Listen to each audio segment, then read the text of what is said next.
खेती के मामले में पिछड़े देश के 100 जिलों का जो खेती के क्षेत्र में बाकी चीजों में आगे होंगे, ऐसे 100 जिलों का हम विकास करना चाहते हैं, उस पर ध्यान केंद्रित करके काम करना चाहते हैं। पीएम धन धान्य कृषि योजना की प्रेरणा वही आकांक्षी जिलों का मॉडल है।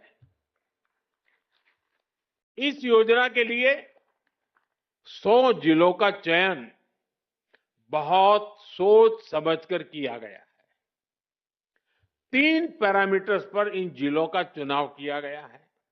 पहला, खेत से कितनी पैदावार होती है।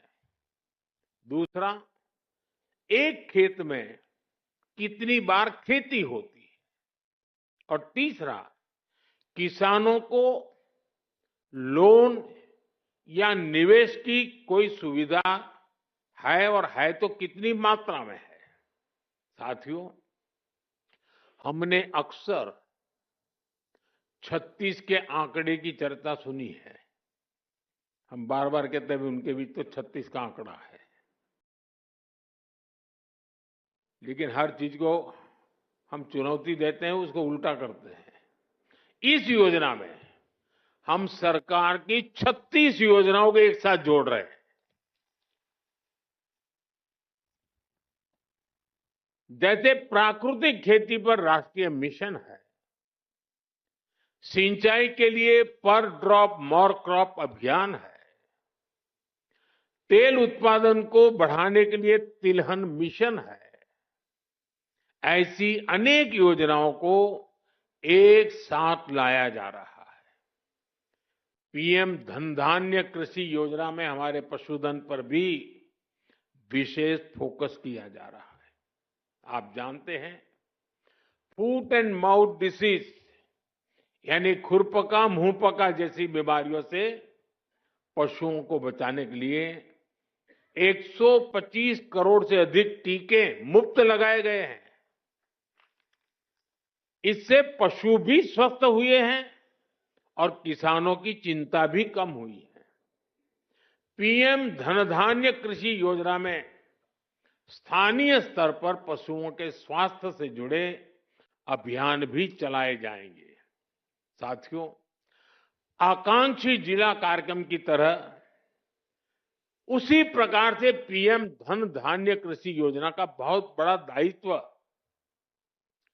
किसानों के साथ ही स्थानीय सरकारी कर्मचारियों और उस जिले के डीएम या कलेक्टर पर है। पीएम धन धान्य कृषि योजना का डिजाइन ऐसा है कि हर जिले की अपनी जरूरत के हिसाब से इसकी प्लानिंग में बदलाव लाया जा सकता है। इसलिए मैं किसानों और संबंधित जिलों के मुखिया से आग्रहपूर्वक कहूंगा, अब आपको जिले के स्तर पर ऐसी कार्य योजना बनानी है जो वहां की मिट्टी और वहां की जलवायु के अनुकूल हो। वहां कौन सी फसल होगी, बीज की कौन सी वैरायटी लगेगी, कौन सी खाद कब उचित रहेगी, ये आप सबको मिलकर के एक नए तरीके से सोच समझकर निर्धार करना चाहिए और उसको लागू करना चाहिए। आपको हर क्षेत्र, हर खेत के हिसाब से प्लानिंग करनी होगी। अब जैसे कहीं पानी अधिक होता है तो वहां वैसी उपज होगी, कहीं पानी की कमी है तो वहां उस प्रकार की फसलें उगानी होगी। जहां खेती संभव नहीं, वहां पशुपालन और मत्स्य पालन को बढ़ावा देना होगा। कुछ क्षेत्रों में मधुमक्खी पालन एक बेहतर विकल्प होगा। तटीय इलाकों में सीवीड फार्मिंग एक शानदार विकल्प हो सकता है। पीएम धन धान्य कृषि योजना की सफलता लोकल लेवल पर इसके इम्प्लीमेंटेशन से ही होगी। इसलिए हमारे युवा अधिकारियों पर बहुत जिम्मेदारी होगी। उनके पास कुछ कर गुजरने का मौका है, मुझे विश्वास है कि युवा साथी किसानों के साथ मिलकर देश के 100 जिलों की खेती की तस्वीर बदल देंगे। और मैं आपको विश्वास से कहता हूं, जैसे ही उस गांव में खेती की तस्वीर बदली, उस पूरे गांव की इकोनॉमी बदल जाएगी। नमस्कार शेतकरी मित्रांनो, दिवाळीचा उत्सव काही दिवसावर आला असताना देशातील शेतकऱ्यांसाठी एक मोठी आणि आनंदाची बातमी ही समोर आलेली आहे. पंतप्रधान नरेंद्र मोदी यांनी ग्रामीण अर्थव्यवस्थेला चालना देण्यासाठी आणि शेतकऱ्यांचे उत्पन्न वाढवण्यासाठी दोन महत्त्वाच्या योजनांची घोषणा केलेली आहे. शेतकरी मित्रांनो, आपल्या देशाचे पंतप्रधान नरेंद्र मोदी यांनी शनिवारी नवी दिल्लीतील इंडियन ॲग्रिकल्चर रिसर्च इन्स्टिट्यूट येथे आयोजित विशेष कार्यक्रमात एकूण 35,440 कोटी रुपयांच्या कृषी क्षेत्राशी संबंधित दोन मोठ्या योजनांचा शुभारंभ करण्यात आलेला आहे. दिवाळीचा सण अगदी काही दिवसावर आला आहे. या पार्श्वभूमीवर पंतप्रधान नरेंद्र मोदी यांनी शेतकऱ्यांसाठी दोन महत्त्वाच्या योजनांची घोषणा केलेली आहे.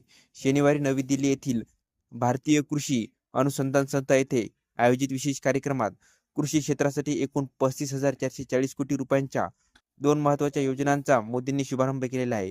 यात 24,000 कोटी रुपयांची पंतप्रधान धनधान्य कृषी योजना आणि 11,440 कोटी रुपयांची दहन आत्मनिर्भर योजनेचा समावेश आहे. या दोन्ही योजना शेतकऱ्यांना आत्मनिर्भर बनवण्याच्या दृष्टिकोनातून सुरू करण्यात आलेल्या आहेत. योजनांचा शेतकऱ्यांना कसा लाभ होणार आहे याचा आढावा आपण आता या व्हिडिओमधून घेणार आहोत. तर शेतकरी मित्रांनो, आपल्या देशाचे पंतप्रधान नरेंद्र मोदी यांनी नेमकी कोणकोणती घोषणा केलेली आहे आणि याचा आपल्याला काय फायदा होणार आहे हे आपण आजच्या व्हिडिओच्या माध्यमातून जाणून घेणार आहोत. त्यासाठी तुम्ही जर का आपल्या चॅनलवरती नवीन आला असाल तर चॅनल सबस्क्राईब करून ठेवा आणि बेल नोटिफिकेशन ऑन करा, जेणेकरून असेच आणखी नवनवीन व्हिडिओ हे आपल्यापर्यंत येत जातील.